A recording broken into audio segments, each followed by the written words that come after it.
Pembacaan Alkitab hari ke-60 terambil dari Amsal pasal yang ke-6 ayat 12 sampai dengan 19, Markus pasal 10 ayat 32 sampai dengan 52, Imamat pasal 5 ayat 14 sampai dengan 19, Imamat pasal 5 ayat 20 sampai dengan 26, Imamat pasal 6, Imamat pasal 7 ayat 1 sampai dengan 10.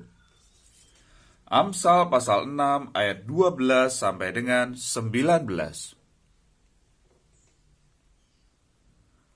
Tak bergunalah dan jahatlah orang yang hidup dengan mulut serong, yang mengedipkan matanya, yang bermain kaki dan menunjuk-nunjuk dengan jari, yang hatinya mengandung tipu muslihat, yang senantiasa merencanakan kejahatan, dan yang menimbulkan pertengkaran.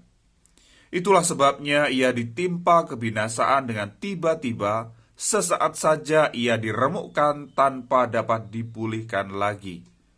6 perkara ini yang dibenci Tuhan, bahkan 7 perkara yang menjadi kekejian bagi hatinya: mata sombong, lidah dusta, tangan yang menumpahkan darah orang yang tidak bersalah, hati yang membuat rencana-rencana yang jahat, kaki yang segera lari menuju kejahatan, seorang saksi dusta yang menyembur-nyemburkan kebohongan dan yang menimbulkan pertengkaran saudara.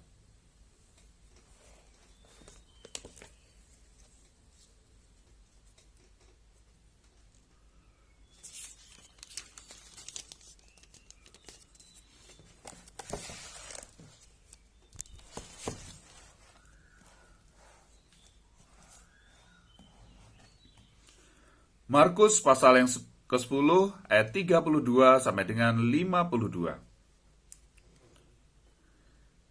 Yesus dan murid-muridnya sedang dalam perjalanan ke Yerusalem, dan Yesus berjalan di depan. Murid-murid merasa cemas dan juga orang-orang yang mengikuti dia dari belakang merasa takut.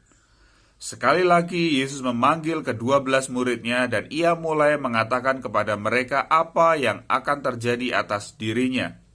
Katanya, "Sekarang kita pergi ke Yerusalem dan Anak Manusia akan diserahkan kepada imam-imam kepala dan ahli-ahli Taurat, dan mereka akan menjatuhi dia hukuman mati, dan mereka akan menyerahkan dia kepada bangsa-bangsa yang tidak mengenal Allah, dan ia akan diolok-olokkan, diludahi, disesah, dan dibunuh, dan sesudah 3 hari ia akan bangkit."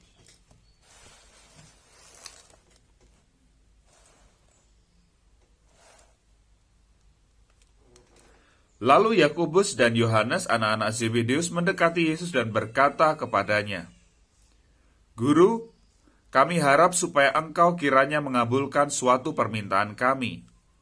Jawabnya kepada mereka, "Apa yang kamu kehendaki aku perbuat bagimu?" Lalu kata mereka, "Perkenankanlah kami duduk dalam kemuliaanmu kelak, yang seorang lagi di sebelah kananmu dan yang seorang di sebelah kirimu." Tetapi kata Yesus kepada mereka, "Kamu tidak tahu apa yang kamu minta. Dapatkah kamu meminum cawan yang harus kuminum dan dibaptis dengan baptisan yang harus kuterima?" Jawab mereka, "Kami dapat."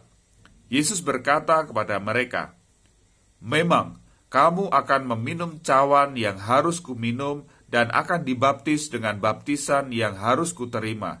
Tetapi hal duduk di sebelah kananku atau di sebelah kiriku, aku tidak berhak memberikannya.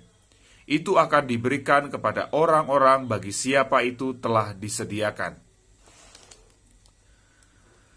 Mendengar itu, ke-10 murid yang lain menjadi marah kepada Yakobus dan Yohanes. Tetapi Yesus memanggil mereka lalu berkata, "Kamu tahu bahwa mereka yang disebut pemerintah bangsa-bangsa memerintah rakyatnya dengan tangan besi, dan pembesar-pembesarnya menjalankan kuasanya dengan keras atas mereka.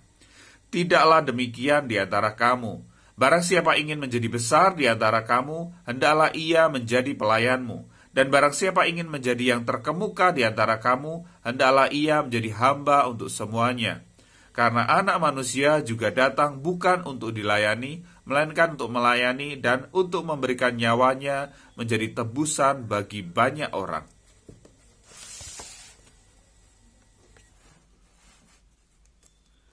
Lalu tibalah Yesus dan murid-muridnya di Yeriko. Dan ketika Yesus keluar dari Yeriko bersama-sama dengan murid-muridnya dan orang banyak yang berbondong-bondong, ada seorang pengemis yang buta bernama Bartimeus, anak Timeus, duduk di pinggir jalan.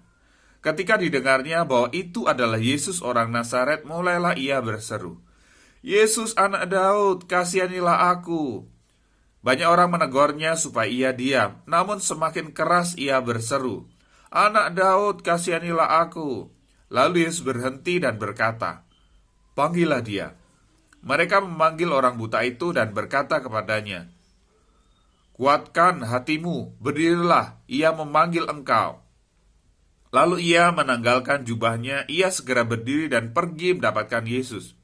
Tanya Yesus kepadanya, "Apa yang kau kehendaki supaya aku perbuat bagimu?" Jawab orang buta itu, "Rabuni, supaya aku dapat melihat." Lalu kata Yesus kepadanya, "Pergilah, imanmu telah menyelamatkan engkau." Pada saat itu juga melihatlah ia, lalu ia mengikuti Yesus dalam perjalanannya.